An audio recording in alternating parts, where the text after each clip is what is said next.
श्री गणेशाय नमः। पंचांग भाग 2, तिथि भाग 1।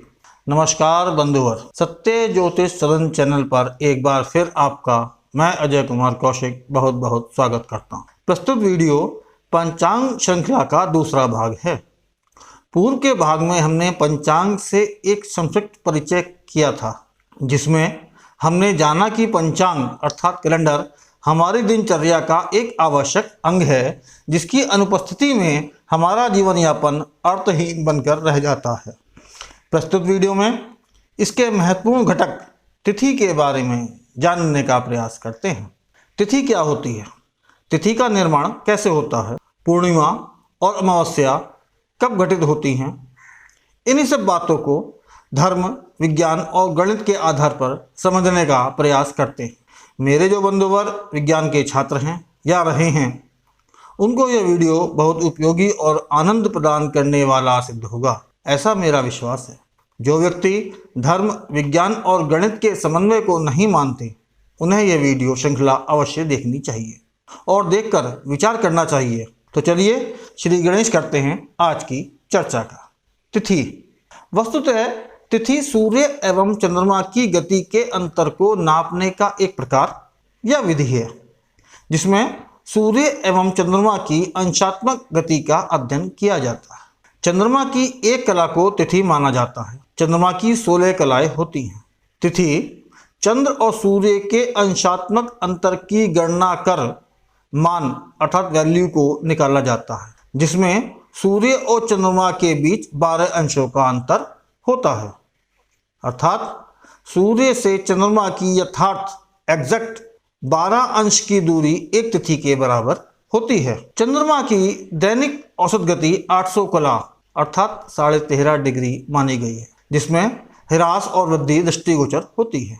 कारण सूर्य परिक्रमण करती पृथ्वी को समान एवं विपरीत दिशा में चलकर चंद्रमा पार करता है। इसी कारण से तिथि का मान भी घटता बढ़ता रहता है। कभी कभी तिथि 21 घंटे की तो कभी कभी 26 घंटे की लगभग हो जाती है। सूर्य और चंद्रमा का एक दिन में पारस्परिक अंतर अमावस्या के दिन 0 डिग्री का होता है। कहने का तात्पर्य यह है कि सूर्य और चंद्रमा एक सीधी रेखा में आ जाते हैं। इसी को अमावस्या या मावस कहते हैं। यहीं से शुक्ल पक्ष प्रारंभ होता है। 0 से 12 डिग्री तक पहली तिथि प्रतिपदा, 12 डिग्री से 24 डिग्री तक दूसरी तिथि द्वितीया तिथि, 24 डिग्री से 36 डिग्री तक तीसरी तिथि तृतीया तिथि। इसी प्रकार यह क्रम अनवरत चलता रहता है।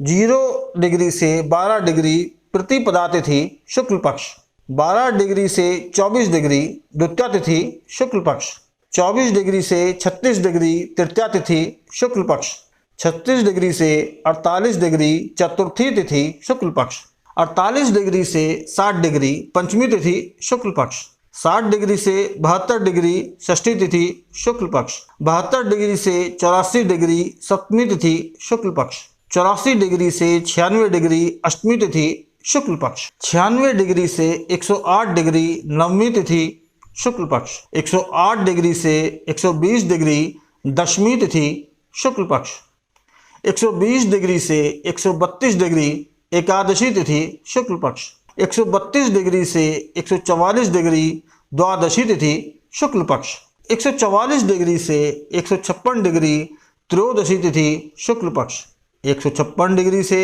168 डिग्री चतुर्दशी तिथि शुक्ल पक्ष, 168 डिग्री से 180 डिग्री पूर्णिमा तिथि, 180 डिग्री से 192 डिग्री प्रतिपदा तिथि कृष्ण पक्ष, 192 डिग्री से 204 डिग्री द्वितीया तिथि कृष्ण पक्ष, 204 डिग्री से 216 डिग्री तृतीया तिथि कृष्ण पक्ष, 216 डिग्री से 228 डिग्री चतुर्थी तिथि कृष्ण पक्ष, 228 डिग्री से 240 डिग्री पंचमी तिथि कृष्ण पक्ष, 240 डिग्री से 252 डिग्री षष्ठी तिथि कृष्ण पक्ष, 252 डिग्री से 264 डिग्री सप्तमी तिथि कृष्ण पक्ष, 264 डिग्री से 276 डिग्री अष्टमी तिथि कृष्ण पक्ष, 276 डिग्री से 288 डिग्री नवमी तिथि कृष्ण पक्ष, 288 डिग्री से 300 डिग्री दशमी तिथि कृष्ण पक्ष, 300 डिग्री से 312 डिग्री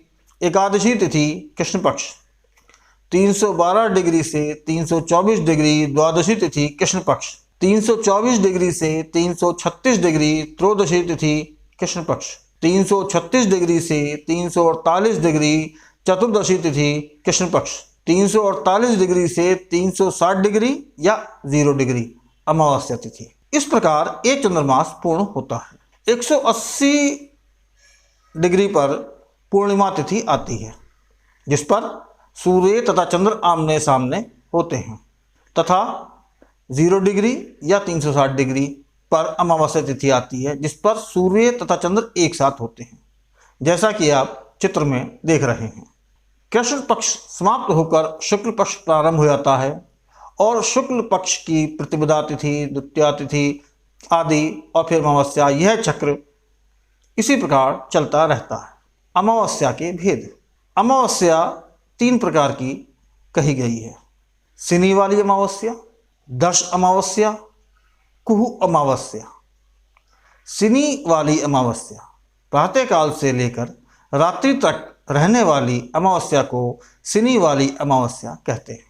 दश अमावस्या, जो अमावस्या चतुर्दशी से विद्ध हो उसे दश अमावस्या कहते हैं। कुहू अमावस्या, जो अमावस्या प्रतिपदा से युक्त हो उसे कुहू अमावस्या कहते हैं। अब तक आप पंचांग के महत्व को थोड़ा बहुत समझ गए होंगे, और जैसे जैसे हम आगे बढ़ेंगे वैसे वैसे पंचांग का महत्व और स्पष्ट होता जाएगा। प्रत्येक हिंदू परिवार में एक हिंदू पंचांग अवश्य होना चाहिए। जिनके घर में है उनको साधुवाद, और जिनके पास नहीं है उनको भी अपने घर में एक हिंदू पंचांग अवश्य रखना चाहिए। उसे पढ़ना चाहिए, समझना चाहिए। जब हमें पंचांग की जानकारी होगी तभी तो हम उसके महत्व को समझ पाएंगे और उसका लाभ ले पाएंगे तथा अपनी भावी पीढ़ी को बता पाएंगे। अन्यथा यह भारतीय परंपरा पूर्णतः विज्ञान पर आधारित है, परंतु आज के परिवेश में हम में से अधिकांश इससे अनभिज्ञ हैं। तो आवश्यकता इसको समझने की, इसका ज्ञान प्राप्त करने की, जिससे इसका दैनिक जीवन में प्रयोग कर कल्याण प्राप्त किया जा सके। साथ ही अपने भारतीय पंचांग को हम वैश्विक स्तर पर ले जाने में भी सहयोगी की भूमिका भी निभाकर स्वयं को गौरवान्वित कर सके तथा लोकल फॉर वोकल योजना को भी बल प्रदान करें। आज की वीडियो में इतना ही। तिथि वृद्धि, तिथि क्षय, तिथि देवता और उनकी पूजा फल आदि शेष ज्ञानवर्धक चर्चा अगले वीडियो में करेंगे। तब तक के लिए नमस्कार, जय हिंद, जय भारत, वंदे मातरम। Protect yourself from COVID-19। You protect me and I will protect you by using mask, sanitizer and social distancing. Stay home and stay safe.